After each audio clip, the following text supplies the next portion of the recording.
Hello నమస్తే welcome to Myra media నేను మీ సంపత్ కూటమి ప్రభుత్వం అధికారంలోకి రావడానికి చంద్రబాబు ఎన్నుకున్న అస్త్రం వ్యవస్థల విధ్వంసం జగన్మోహన్ రెడ్డిని ఎలా దెబ్బతీయాలి అధికారంలోకి కూటమి ప్రభుత్వాన్ని ఎలా తీసుకొని రావాలనే ఒక ఆలోచనల భాగంగానే చంద్రబాబు నాయుడు ఎత్తుకున్న అస్త్రమే ఈ వ్యవస్థల విధ్వంసం జగన్ పాలనలో అవలంబించే పథకాలైనా కూడా జగన్ ఇచ్చే సంక్షేమ పథకాల గురించి అయినా కూడా వ్యవస్థలను ఎలా ఉపయోగించుకున్నాడు జగన్ అధికారాలను ఎలా వాడుకున్నాడు అనే ఒక కుట్రకు తెరలేపింది చంద్రబాబు నాయుడు అలాంటి కుట్రలు చేయడంలో చంద్రబాబు దిట్ట ఇప్పుడు ఇదంతా ఎందుకు చెప్తున్నానంటే నిన్న ఏదైతే కూటమి ప్రభుత్వం కలెక్టర్ల కాన్ఫరెన్స్ పెట్టిందో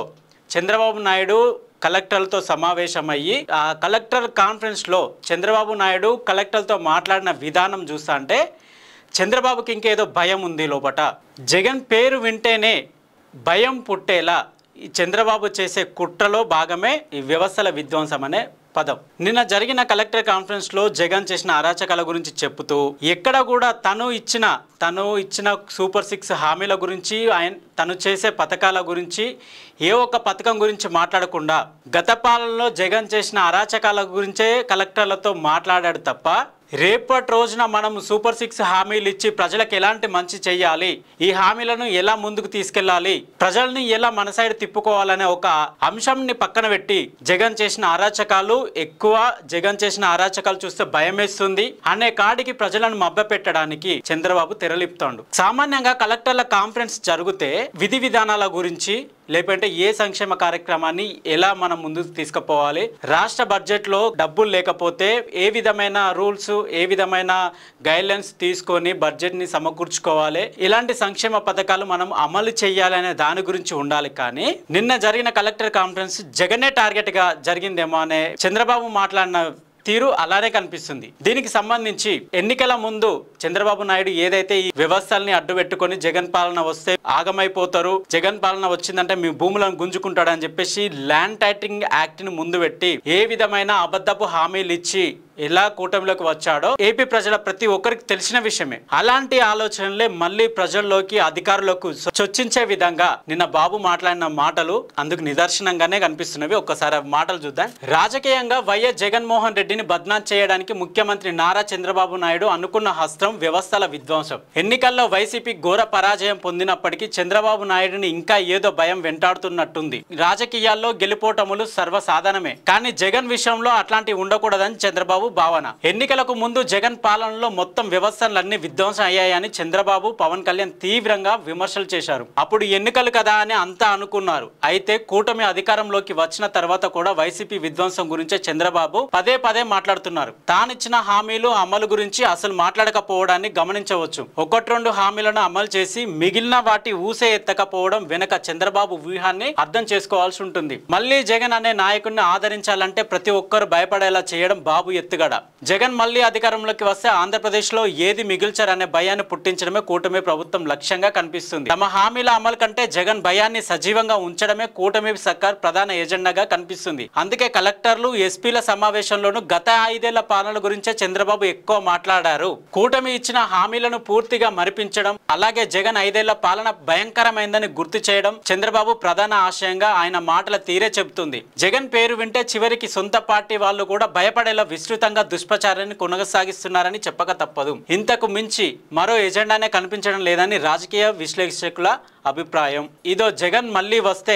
రాజధాని ఉండదని పట్టాదారు పుస్తకాలపై ఆయన ఫోటో ఉంటుందని భూముల్ని లాక్కునేందుకు ల్యాండ్ టైటిలింగ్ యాక్ట్ చట్టాన్ని తీసుకొస్తారని ఉద్యోగులకు వేధింపులు అలాగే సంక్షేమం తప్ప అభివృద్ధి ఉండదని అక్రమ కేసులుంటాయని ఇలా అనేక విషయాలు తెరపైకి తీసుకొచ్చి ఇప్పటి నుంచే భయపెట్టడం కూటమి సర్కార్ లక్ష్యం ఎన్నికల ముందు ఇచ్చిన హామీల అమలు ఏమంత పెద్ద విషయం కాదన్నట్టుగా మరుగున పడేయాలని ప్రభుత్వం చూస్తుంది అటు ప్రభుత్వ అనుకూల మీడియా బలంగా ఉంది దీంతో హామీలను అమలు చేసినా చేయకపోయినా అడిగే దిక్కు ఉండదని ప్రభుత్వ పెద్దల ఆలోచనగా కనిపిస్తుంది అయితే సాంకేతిక రంగం అభివృద్ధి చెందిన క్రమంలో గతంలో మాదిరిగా టీడీపీ పన్నాగాలు ఎంతవరకు సక్సెస్ అవుతాయన్నది ప్రశ్న 2024లో జగన్ పై వ్యతిరేకతే కూటమి అధికారాన్ని తెచ్చిపెట్టింది భవిష్యత్తులో చంద్రబాబుపై వ్యతిరేకత రాకూడదనే నియమేమీ లేదు అధికారంలో ఉన్న వాళ్ళు తమ ప్రత్యర్థులపై చేసే దుష్ప్రచారం కంటే పాలనా రీతుల్నే జనం జాగ్రత్తగా గమనిస్తుంటారు అధికారాన్ని నిలబెట్టేది పడగొట్టేది పరిపాలనే రాజకీయ పార్టీల ఎజెండాలతో ప్రజలకు అవసరం లేదు ప్రజలకు చేసే మంచి పనులపై మాత్రమే ఆదరణ నిరాదరణ ఆధారపడి ఉంటాయి బాబు ఏం చేశారో కాలమే జవాబు చెప్పాలి ఇది చంద్రబాబు నాయుడు చెప్పి అధికారంలోకి వచ్చిన మాటలు. ఒకప్పుడు అంటే ఎన్నికలకు ముందు కూటమి అధికారంలోకి రాకముందుకు ల్యాండ్ టైటిలింగ్ యాక్ట్ అనే ఒక అంశాన్ని తెర మీదకి తీసుకొచ్చి జగన్ మీ భూములను లాక్కుంటాడు, జగన్ మీ భూముల మీద పట్టాదారు పుస్తకాల మీద ఆయన బొమ్మనే ఉంటుంది, ఆ లాక్కున్న భూములు ఆయన సొంతమే అనే విధంగా ఎంత మ్యానిపులేట్ చేయాలో అంత మ్యానిపులేట్ చేశాడు. అదే విధంగా మీ ఆస్తులను ధ్వంసం చేస్తాడు, ఎదురు తిరిగితే అక్రమ కేసులు, ఇలా ఎన్నో చెప్పి ప్రజలను మభ్యపెట్టి కూటమి అధికారంలోకి వచ్చిన తర్వాత తను ఇచ్చిన సూపర్ 6 హామీలను అమలు చేస్తా, నేను అధికారంలోకి వస్తే ల్యాండ్ టైటిలింగ్ యాక్ట్ని రద్దు చేస్తా, మీ పట్టాదారు బుక్ల మీద ఎవరి ఫోటో ఉండదు, రాజముద్రతో మీకు బుక్లను పంచే బాధ్యత నాది అని చెప్పేసి ఏదైతే అధికారంలోకి వచ్చిండో చంద్రబాబు నాయుడు, అసెంబ్లీ సాక్షిగా అదే ల్యాండ్ టైటిలింగ్ యాక్ట్ని రద్దు చేస్తామని చెప్పేసి కేంద్ర ప్రభుత్వంతో అమలు చేయక తప్పదు అనే కాడికి తీసుకొచ్చుకున్నాడు. ల్యాండ్ టైటిలింగ్ యాక్ట్ అనేది ఎవరి భూమి ఎవరి పేరు మీద ఉండాలి, డిజిటలైజేషన్ ఎవరి సరిహద్దులు వారికి ఉండే విధంగా ఒక సర్వే ప్రకారం జియో ట్యాగ్ చేసి ఇంకా ఎవరు కూడా ఆ భూమిని కబ్జా చేయకుండా, ఆ భూమిని దోచుకోకుండా ఎవరి పేరు మీద ఉన్నదో ఈజీగా తెలుసుకోవడానికి జగన్ చేసిన ప్రయత్నము ల్యాండ్ టైటిలింగ్ యాక్ట్. అది ఎవరు తీసుకొచ్చిండు? సెంట్రల్ గవర్నమెంట్ తీసుకొచ్చింది. కానీ చంద్రబాబు నాయుడు ఏం చేసిండు? ఇది జగన్ తీసుకొచ్చిన యాక్ట్ అని చెప్పేసి ల్యాండ్ టైటిలింగ్ యాక్ట్ని రద్దు చేస్తామని చెప్పేసి కూటమి ప్రభుత్వం రావడానికి ఈ హస్టాన్ని వాడుకున్నాడు. మరి ఇప్పుడు చంద్రబాబు చేస్తున్నది ఏంది? ఇలాంటి అబద్ధపు హామీలు ఇచ్చే కదా ప్రభుత్వాన్ని ఏర్పాటు చేసింది. ఇప్పుడు మీరిచ్చిన గ్యారంటీల గురించి చెప్పకుండా జగన్ అంటే భయపడే విధంగా ప్రజలను భయపెట్టి, అధికారులను భయపెట్టి, జగన్ పేరు వింటేనే, జగన్ పేరు తీస్తేనే భయపడేలా చేస్తే మీ హామీల పరిస్థితి ఏంది? అంటే జగన్ ని ముందుకు తీసుకొచ్చి హామీలను తుంగలో తొక్కడమేనా? మీ గవర్నమెంట్, మీ ప్రభుత్వం వచ్చిన తర్వాత ఒక పెన్షన్ ఒకటే మొన్న ఇచ్చిండు, అది కూడా 4,000కు 3,000 యాడ్ చేసి 7,000 అన్న ప్రకారము, మాట ప్రకారము పెన్షన్ అవతాతలకు పంచిపెట్టిండు.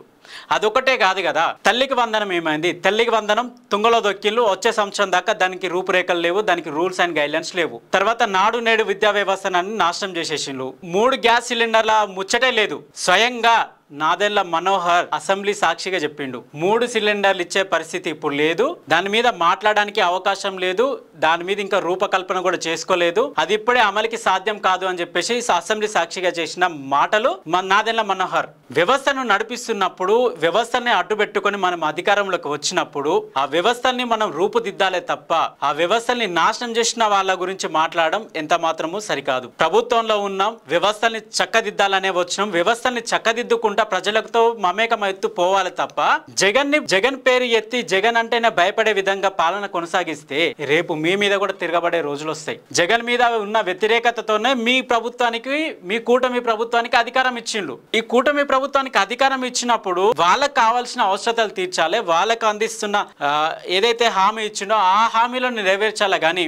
గత 5 సంవత్సరాల్లో జగన్ పాలన ఇలా ఉంది, రాక్షస పాలన ఉంది, వ్యవస్థలన్నిటిని నిర్వీర్యం చేసిండు అనే కాడికి మీరు తీసుకొచ్చుకుంటే రేపటి రోజున మీకు కూడా జరిగే పరిస్థితి ఇదే అయ్యి ఉండొచ్చు. మీకు ఒకవేళ జగన్ అంటే రాజకీయంగా కక్ష ఉంటే మీకు మీరు చూసుకోండి, ప్రజలకు కావాల్సిన అవసరతలు, ప్రజలకు కావాల్సిన సంక్షేమ పథకాలు ఏదైతే ఉందో వాటిని అమలు చేయండి, వాటికి కావాల్సిన గైడ్లైన్స్ అనేది రూపొందించండి. ప్రజలు మిమ్మల్ని నమ్మి, అంటే జగన్ ని పక్కన పెట్టి మిమ్మల్ని నమ్మి మీకు అధికారం ఇచ్చిందంటే జగన్ కంటే ఇంకా బాబు ఇంకెక్కువ మాకు మంచి చేస్తాడేమో అని చెప్పేసి మాత్రమే అధికారంలోకి తీసుకొచ్చిండు. మిమ్మల్ని ఎవరికి లేని మ్యాండేట్ మీకు ఇచ్చిండు. మీరు మొదటి ముఖ్యమంత్రి, ఆంధ్రప్రదేశ్ మొదటి ముఖ్యమంత్రిగా ఎన్నికైనప్పుడు కూడా మీకు అంత మ్యాండేటరీ రాలేదు. 2019లో వైఎస్ జగన్ కి వచ్చిన మ్యాండేటరీ కంటే మీకు ఈ సంవత్సరం అంటే 2024లో వచ్చిన మ్యాండేట్ అధికము. కానీ ఆ మ్యాండేట్ ని మీరు ఎట్లా చేస్తున్నారంటే ఈవీఎం ప్రభుత్వమే వచ్చిందనే విధంగా మీ వ్యవహార శైలి ఉంటుందేమని చెప్పేసి ప్రజలు అనుకుంటున్నారు. ప్రజలకు ఇచ్చిన హామీలను కనుక మీరు నెరవేర్చుకుంటూ పోతే మీకు ఇచ్చిన మ్యాండేట్ కి ఒక గౌరవం ఉంటది, ప్రజలకు ఒక బాధ్యత ఉంటది. మేము ఎన్నుకున్న మా నాయకులు మా కోసం కష్టపడుతున్నారు, మా కోసం పనిచేస్తున్నారు అనే ఒక బాధ్యత వాళ్ళకు కూడా ఉంటుంది. ఎంతసేపు ప్రజల్లోకి జగన్ ఎట్లా తీసుకుపోవాలి, జగన్ ఎట్లా తిట్టించాలి, ఇది ఒక ముఖ్యమంత్రిగా మీకు ఉండాల్సిన ఆలోచన విధానం ఇది కాదు. సో ఏది ఏమైనా కూడా ఇక ముందైనా కూడా ప్రభుత్వంలో మీరు ఇచ్చిన హామీలు ఏమైతున్నాయో ఆ హామీలన్నింటికీ గైడ్లైన్స్ అనేది రూపొందించుకోండి. నాడు నేడు అయినా కూడా 3 సిలిండర్ల విషయమైనా కూడా, తర్వాత తల్లికి వందమైనా కూడా, పెన్షనర్లు అయినా కూడా వీటన్నింటిని అమలు చేయడానికి మీరు ఒక చర్య తీసుకుంటే బాగుంటుంది. సో ఇక మీదనైనా కూడా మీరిచ్చిన హామీల మీద మాట్లాడుకుంటూ మీరిచ్చిన హామీల పథకాలను ఎలా నెరవేర్చాలని చెప్పేసి అధికారులతో చర్చించుకుంటే దానికి ఒక ఉపయోగం ఉంటుంది తప్ప ఇలాంటి విషయాలు, ఇలాంటి చర్చలు తీసుకొని మీరు క్యాబినెట్ మీటింగ్లు పెట్టుకుంటే దేనికి పనికిరావని ఇప్పటివరకు బాబు ఎన్నుకున్న హస్టాలు ఆ విధ్వంసమైన వ్యవస్థలన్నింటినీ సరిదిద్దుతాడని, చంద్రబాబు పాలన సుపరిపాలనగా ఆంధ్ర ప్రజలకి ఉండాలనే విధంగా మీ ప్రభుత్వము, మీ నాయకులు చేశారని నమ్ముతూ సో చూస్తూనే ఉండండి మైరా మీడియా. నేను మీ సంపత్. Thank you.